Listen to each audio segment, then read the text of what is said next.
Mobile, le magazine des mobilités des intercommunalités du Rhône et de la métropole de Lyon.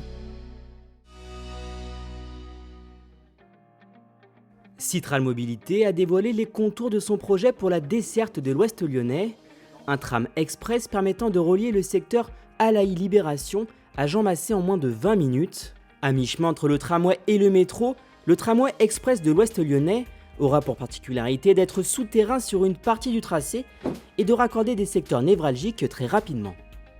Nous pourrons desservir par exemple Point du Jour à Perrache en moins de 10 minutes. Ou encore Alaï à Pardieu en changeant à Jean Massé à moins de 25 minutes. L'avantage c'est qu'il va pouvoir utiliser l'infrastructure existante à Lyon et entre Perrache et Chamassé prendre les lignes de voies ferrées existantes. Donc c'est une solution qui répond pleinement aux besoins des habitants. Les enseignements de la consultation de l'automne dernier ont permis de démontrer l'important besoin de desservir l'ouest de la métropole et un consensus a émergé sur la nécessité d'améliorer les mobilités du corridor de la ligne E. Le tramway express de l'Ouest lyonnais présente ainsi de nombreux avantages. Cette solution, elle coûte 2 fois moins cher que le métro. Cette ligne, elle est prévue pour 45 000 à 60 000 voyageurs. Le tramway suffit très largement et sera aussi rapide. Elle va être réalisée 3 ou 4 ans plus tôt. Et elle sert aussi bien que le métro en termes de mobilité des habitants, donc pour aller plus vite, pour nous permettre d'avoir des financements pour créer d'autres projets aussi sur le reste du territoire. Cette solution est la bonne.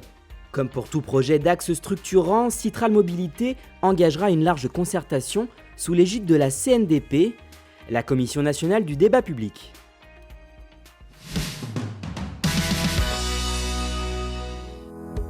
Avec un périmètre d'action élargi à 263 communes sur le département du Rhône et de la métropole, Citral Mobilité a pour mission de bâtir un réseau de transport unifié à grande échelle sur un bassin d'1,8 million d'habitants. Pour y parvenir, l'élaboration d'un plan de mobilité vient d'être lancée avec l'ensemble des acteurs et partenaires du territoire. On va aller à la rencontre des élus locaux, des citoyens, pour voir quelles sont leurs attentes en matière de mobilité dans tous les territoires. C'est clair que les territoires peu denses tout autour de la métropole, les quartiers politiques de la ville dans la métropole sont des priorités pour nous pour développer les alternatives à la voiture individuelle. Le plan de mobilité doit être élaboré pour le 1er janvier 2025.